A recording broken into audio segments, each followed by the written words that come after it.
Bisa di-cut ya. Assalamualaikum. Lang. Assalamualaikum Assalamualaikum. warahmatullahi wabarakatuh. Selamat siang, Bapak dosen yang saya hormati dan teman-teman yang berbahagia. Perkenalkan, kelompok kami ada saya sendiri, Rengga Pamungkas, dan teman saya. Dan saya Dimas Rehan Bayu Murti. Saya Domenico Brain. Oke, di sini kami akan memaparkan hasil analisis kami yang berjudul tentang penerapan metode regresi untuk memprediksi tren kenaikan upah minimum Provinsi Yogyakarta pada tahun 2001 hingga 2025. Topik ini kami pilih karena UMP merupakan indikator penting dalam pertumbuhan ekonomi daerah dan kesejahteraan masyarakat. Kenaikan UMP atau upah minimum provinsi dari tahun ke tahun mencerminkan bahwa dinamika ekonomi, inflasi, serta kebijakan pemerintah dalam menjaga daya beli masyarakat. Melalui tugas ini, kami mencoba untuk menganalisis pola kenaikan UMP Yogyakarta menggunakan 3 model regresi. Yang pertama ada regresi linear, yang kedua ada eksponensial, dan yang ketiga ada polinomial order 2. Untuk melihat model mana yang paling sesuai dalam menggambarkan tren datanya, harapannya hasil analisis ini tidak hanya menunjukkan model terbaik secara statistik, melainkan juga dapat memberikan gambaran yang lebih jelas tentang bagaimana perkembangan UMP di Yogyakarta selama 2 dekade terakhir. Berdasarkan grafik UMP Yogyakarta pada tahun 2001 hingga 2025, terlihat jelas bahwa pola kenaikan yang cenderung non-linear dengan pertumbuhan yang semakin cepat setelah tahun 2010.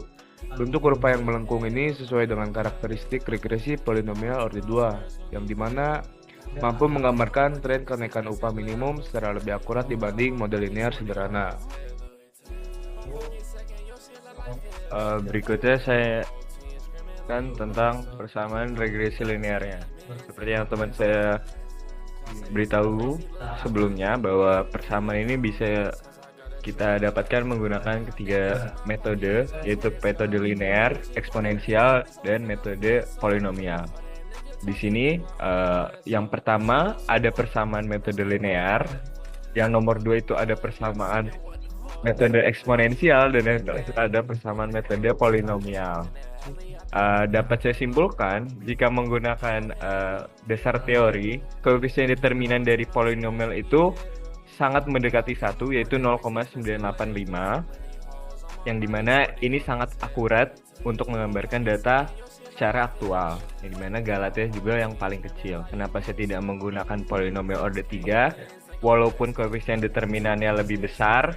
Karena dengan polinomial order 3 untuk menganalisis lebih lanjutnya bakal lebih susah, karena ordernya itu lebih tinggi, jadi ya analisisnya akan lebih susah.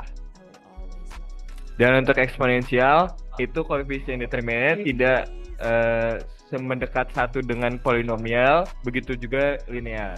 Maaf. Ya, berikutnya ini adalah grafik dari perkembangan UMP daerah Jogja tahun 2001 sampai 2025. Di sini juga ada regresi linear yang linear dan polinomial. Bisa kita lihat di sini bahwa memang polinomial Galatea lebih sedikit karena ya koefisien determinan lebih besar dan menggambarkan data lebih secara akurat. Keduanya memperlihatkan tren kenaikan yang konsisten tiap tahun, namun mode polinomial lebih merepresentasikan pola pertumbuhan aktual. Hal ini menggambarkan adanya peningkatan kesejahteraan tenaga kerja serta penyesuaian upah terhadap inflasi dan kebutuhan di daerah Jogja. Untuk uji kondisi ekstrim di sini bahwa memang menggunakan polinomial prediksi 2025 itu mempunyai nilai UMP 2,28 juta yang sangat dekat dengan data nyata, yaitu 2,29 juta. Dan prediksi tahun 2030-nya itu 3.072.000. Dan prediksi 2050-nya itu adalah 7,5 juta. Nah, jika saya analisis lagi dan saya pikirkan lagi, kayaknya prediksi untuk tahun 2050-nya ini terlalu tinggi. Jadi saya harus menganalisis data lagi, dan dengan grafik baru yang nilai variabel X saya berikan dari tahun 2001 sampai 2050, saya bisa melihat sebuah keanehan dari regresi linear dan polinomial.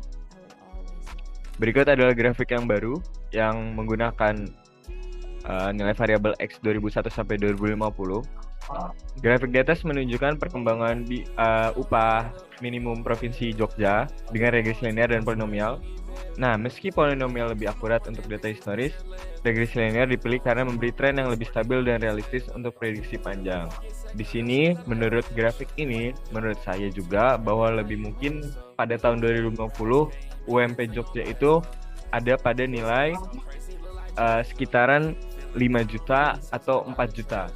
Menurut saya untuk nilai 7 juta itu terlalu besar dan terlalu melejit tinggi. Jadi saya merasa untuk memprediksi jangka panjang upah minimum Jogja itu lebih realistis jika menggunakan regresi linear. Dan ini prediksi pada regresi linear tahun 2025 itu mungkin agak lebih besar galatnya daripada polinomial, yaitu 2,7 juta. Dan prediksi 2030-nya juga lebih besar galatnya, tapi cukup mendekati pada realita itu 3,2 juta. Namun pada 2050 menurut saya paling realistis UMP ada pada nilai 5,2 juta. Jadi regresi linear ini paling menggambarkan prediksi yang lebih realistis terhadap perkembangan inflasi, berita-berita pemerintah pada tahun-tahun berikutnya. Jadi pemenang untuk persamaan regresi linear itu ada pada persamaan ini yang memiliki R 0,96, yang dimana ini cukup baik, sudah mendekati 1.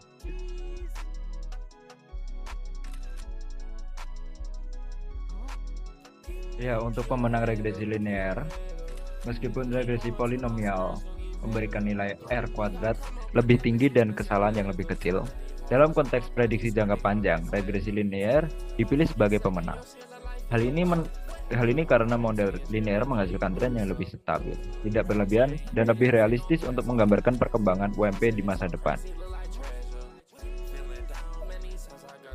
Selanjutnya, kesimpulannya, berdasarkan hasil analisis data, upah minimum Provinsi Daerah Istimewa Yogyakarta dari tahun 2001 hingga tahun 2025 dengan penerapan 3 model regresi linear, eksponensial, dan polinomial orde 2. Dapat diketahui bahwa tren kenaikan UMP secara umum menunjukkan pola yang konsisten dan cenderung non-linear.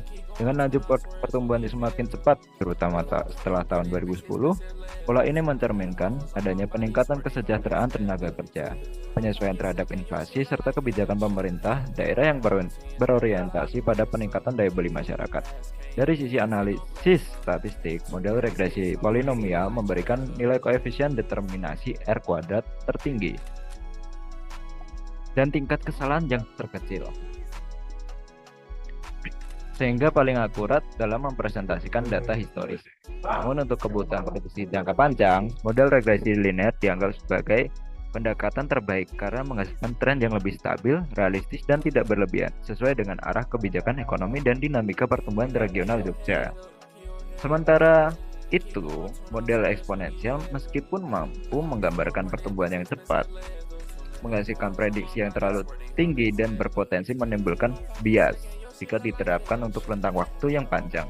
Oleh karena itu, regresi linear dianggap dan dinilai sebagai model paling ideal dalam menggambarkan arah pertumbuhan UMP Jogja hingga tahun 2050, karena mampu memberikan proyeksi yang moderat namun tetap konsisten dengan pola historis.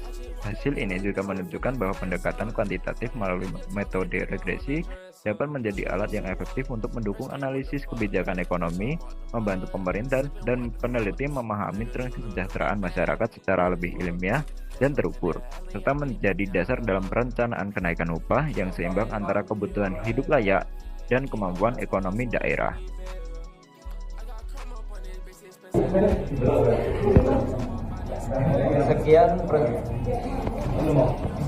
Sekian presentasi dari kelompok kami bertiga. Jika ada salah dalam bertutur kata, mohon dimaafkan. Wassalamualaikum warahmatullahi wabarakatuh.